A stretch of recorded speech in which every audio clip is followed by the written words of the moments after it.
আসসালামু আলাইকুম, সবাই কেমন আছেন? আলহামদুলিল্লাহ আমিও ভালো আছি। তো আবারও চলে আসলাম প্রতিদিনের মতো নতুন আরেকটা ভিডিও নিয়ে। তো হচ্ছে অ্যাজ ইউজুয়াল রান্নার এই ভিডিও আর কি করা আছে, যেহেতু আমরা রান্নার ভিডিও করি, এছাড়া তো আমাদের কাছে অন্য কোনো ভিডিও থাকে না। তো যাই হোক, যাই রান্না করি সেটাই ভিডিও করি।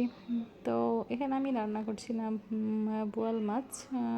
যেহেতু এগুলা নদীর মাছ হয়, তো আমি ওইভাবে এগুলাকে ভেজে রান্না করা খুব একটা পছন্দ করি না, খেতেও খুব একটা ভালো লাগে না। এগুলা নর্মাল রান্না করলেই ভালো লাগে। তো আমি এখানে প্রথমে ভালোভাবে মশলাটা কষিয়ে দিয়ে তারপরে মাছগুলা দিয়ে কিছুক্ষণ মাছটাও একটু মশলার সাথে কষিয়ে নিয়ে তারপরে পরিমাণ মতো ঝোলের পানিটা দিয়ে কিছুক্ষণ রান্না করে নিলেই মাছটা রান্না হয়ে যায়, খুব একটা ঝামেলা থাকে না।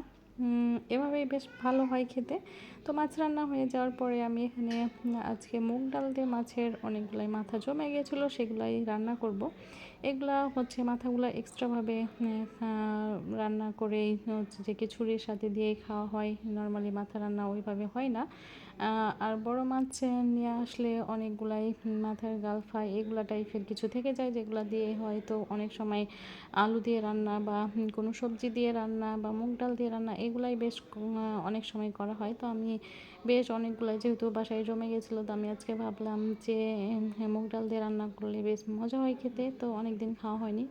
তো সেটাই আর কি করছিলাম। তো আমি ডালটা আগে সেদ্ধ করে নিয়েছিলাম, এরপরে মশলা কষিয়ে মাছের মাথাটা ভালোভাবে ভেজে নিয়েছিলাম, তারপরে মশলার মধ্যে দিয়ে মাছের মাথাটাও কিছুক্ষণ কষিয়ে নিয়ে এখন সেদ্ধ করা ডালটা দিয়ে দিয়েছিলাম। ডালটা দিয়ে কিছুক্ষণ নাড়াচাড়া করে কিছুক্ষণ কষিয়ে নিয়ে তারপরে হালকা কিছুটা জল দিয়ে দিতে হবে, যেহেতু ডালটা আগে থেকে সেদ্ধ করা, এই জন্য খুব বেশি পরিমাণ পানি লাগবে না। আমি যতটুকু হচ্ছে যে ডালটা ঘন করব সেই পরিমাণ পানি দিয়ে কিছুক্ষণ ফুটিয়ে নিতে হবে। তারপরে নামানোর আগে অল্প একটু জিরে গুঁড়া আর গরম মশলা গুঁড়া দিয়ে দিয়েছিলাম।